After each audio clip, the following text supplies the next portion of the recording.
Nga binati og minahal kong matalom nun.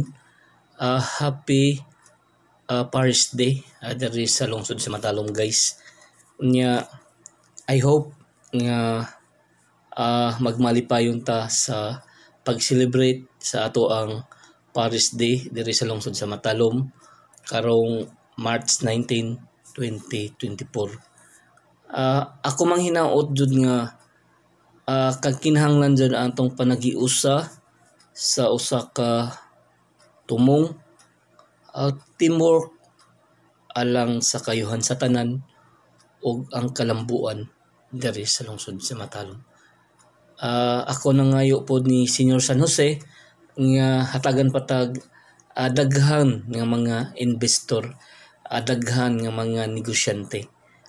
Ako naghangyo pod ni sa atong patron diri sa lungsod sa Matalom nga bubuan patag daghang mga grasya para sa katawhan diri sa lungsod sa Matalom. I hope nga magtinabangay ta niya magtinabangay ato gayong suportahan ang administrasyon aron mas daghan pang mga programa nga gihimo para og alang sa kayuhan sa tanan ug kalambuan diri sa lungsod sa Matalom. Nya abalikon ko maayong Paris Day diri sa lungsod sa Matalom. Nya I hope nga magtinabangay, managhiusa og teamwork alang sa kayuhan sa tanan ug kalambuan diri sa lungsod sa Matalom.